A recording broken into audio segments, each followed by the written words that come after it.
Hi, this is John from johnnisberg.com. Time for another tutorial. In this case, we're going to be working with the crop tool. So, let's hit the R key, and we jump into a crop. Alright, so yeah, I already have some of a crop already established. I want to reset it. I'm going to hit Control Shift R.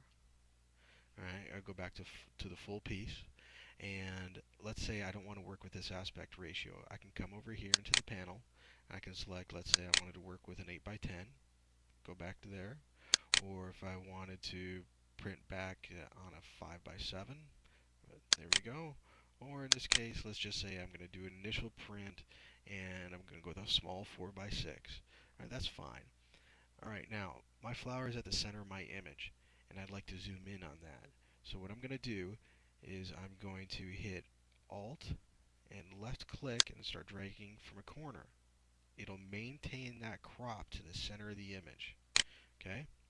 Hit Control Z. I'm going to go back.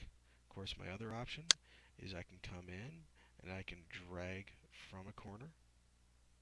Let's say I wanted to have this stem for some reason to be centered on the image. I'd hold down Control, and next thing I know, I get my straightening tool. I left click, and it will crop and rotate for me. Alright, so Control Shift R. Go back to my starting point again. And in this case, I want to change my grid. I want to get rid of that standard grid and I want to go to something else. So here's standard grid.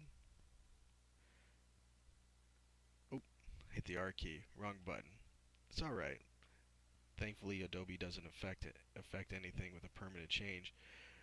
So in this case, we're going to try the O key. Alright, there I go into thirds, golden ratio, diagonals, triangles, and the golden spiral. Now let's say you didn't like your orientation of golden spiral. Hit Shift O, it will rotate for you. Excellent. Let's go back, hitting O some more, and I'm going to go to the triangles. I want to change my orientation there. Once again, it's Shift O. Very simple.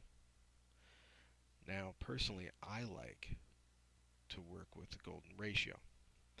So I'm going to hold down my Alt key. I'm going to zoom in.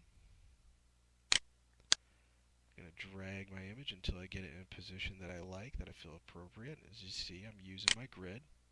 And I'll think of the grid as nothing more than a mask. And if I'm done and I'm happy with things, I can double click in the image or I can just hit the Enter key. Bingo. Crop's done. Looks good. Alright, so I hope you enjoyed this and I'm looking forward to